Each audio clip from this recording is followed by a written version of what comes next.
Hey y'all, back with another video. This is part two. Part one was how I got my Section 8 voucher. Go check it out if you haven't seen it. And this is part two, how I lost that motherfucker. Okay. Now I forgot to really say, I think y'all might have figured out that in part one, how I got my Section 8 voucher is the end of the day, they had vouchers set to the side just for people with disabilities who were actually receiving disability from Social Security. Okay, let me say that. Hold on, y'all. I'm back. So, when I got the voucher, 2005, everything good. I moved down the street. Everything is love. I'm still single, going to work, living my life. Now, fast forward to 2008. I met somebody. We got serious. We got married in 2009. I didn't tell Section 8 that I was married. I was afraid. I was used to the stigma of that being like taboo to tell. You know what I'm saying? I just didn't know how it was going to pan out, so I never said nothing. And fast forward from 2009, we got married to 2000 and about 12-ish. Almost 13, but not quite. I said, yeah, 2012. I moved from the place I was living at when I got married to another place that accepted my voucher. I didn't put him on the lease. I didn't put him on the lease with the voucher. I didn't put him on the lease with the real estate, which was on site. Nice complex. I mean, beautiful. Close to everything. Nothing you see but grass, beautiful skies, playground, all the stores and restaurants close, theater right on the corner. It was everything I wanted. And one day I got a letter from Section 8 telling me I had to come in because they found some news. They don't never tell you in the letter what it is. They just say, we got some disturbing news. However they put it. I go in there and they's like, are you married? Or however they found out, however they put it. So at the end of the day, the landlord I was living under told them that he was there. So I went on to confess, like, yeah, I can't remember if they asked me how long I've been married under that. So she just told me to tell him to come in and get on the voucher. She was really cool about it. I don't know if she was just having a good life right then or her life was happy and she got some good news or what, but she did not give me no problems. All that stigma, all that clotting shit, you got to hide the iron. And that's how they made you feel. You can't have a toaster. Your man can't sit there. I don't give a damn if your brother or daddy. You know what I'm saying? You had to hide all this shit. That's how we have been made to feel for so long, coming from my generation and my mom's generation. So when he went in, he just, signed off on it and gave up his information. Told where he worked at. And it was good. The rent didn't go up that much because he wasn't making that much. It wasn't like, it was really hurting that because the more you make, it's just going to be 30% at that time. But, okay, cool. I can breathe now, right? She knows I don't have to hide. She know I'm married, all that. Then the office, the rental office, they said, no, he got to go. It wasn't no running his name or none of that. They didn't want to hear nothing. I don't know what it was. But whoever that was running the office had a problem. I don't know. It wasn't like the police we was fighting. I don't know what it was, y'all, to this day. I don't know. I hate that when I get to talking. I got to have a scratch and shit. So we end up moving. We moved to a place on Dale Street, and I think we stayed there a year. And then we moved to another place. This is where all this shit hit the fan. This had to be like 2014. We got into it. This was around the time we was really having problems. We weren't getting along.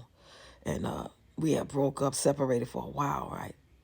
And he stayed gone for 6 months. I gave him 6 months he was going to come back. He didn't, so I took him off the voucher, right? And I forgot.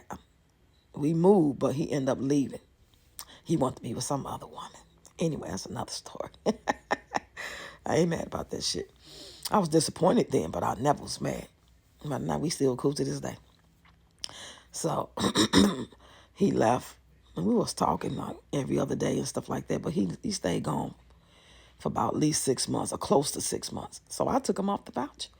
Then, probably as soon as I took him off the voucher, it might have been a month later, he come back. And it wasn't because he was coming back for me. I was hoping that's what it was, but that's not what it was at the end of the day. That's a whole nother part that I'll talk about in another video. So we get into it.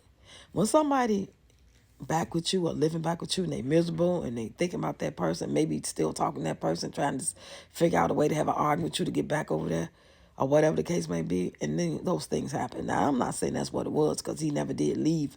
When he left town. He left for good. We separated. We didn't get divorced. We didn't talk about it, but we eventually did get a divorce. But I'm just saying that wasn't like the topic. We left on good terms. He gave me a hug. He gave me what little money he could. We separated some things that we had two of. He left. It was cool. And when it was time for me, before he left, before it was time for me to get, when it was time to get recertified, they brought it up. They said, you didn't tell us that your husband was back. You told us he left, but he came back because we got a police report that y'all was fighting domestic violence. And you didn't tell us, so we're gonna have to take your voucher. So I filed the grievance and stuff, had the little hearing. It didn't mean shit, because everybody that was in the hearing was on each other's side. Now they have no lawyer or nothing like that. So I was just ass out at the end of the day. I really felt like that was some bullshit. And that's what I'm speaking about. I'm getting mad because that was no reason. I mean, why would I come and tell y'all that he's back and it's only been like 2 weeks? Shouldn't I at least be able to tell in 30 days?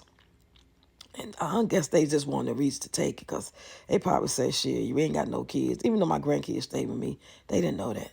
I didn't really put them on that. They know my two daughters was grown and probably on their own. So it wasn't like they felt bad about it. But I'm getting mad thinking about how they took my goddamn voucher, because that's one reason why I ended up down here too, okay? So, all right, he was still there. He was getting ready to leave. We was arguing sometime. But when we had to sit down talk after we had that last argument like that, and we had discussed him leaving. So we started getting along better, even though he was leaving. But it's just like something about when you clear the air and you realize it really ain't you and it really ain't him. It's just some shit. But the damage was done by then. Them folks that came by, I don't know if he called them. I believe it was him that called them. It could have been me, but I believe it was him. And they found it and they told her. I don't know. My building wasn't connected to Section 8, so I don't know how they even think to call like that. She black, she must be on Section 8. Let's call. I don't know. I just know it was time to recertify. Or I got a letter in the mail saying we got some disturbing news come down, and they told me. Now, yeah, he was still there, but he was like really close to leaving. So imagine knowing that this is the last time we paying your rent. Now you got to pay your whole 6-something by yourself, as opposed to the 2-something, close to 3 or whatever it was I was paying.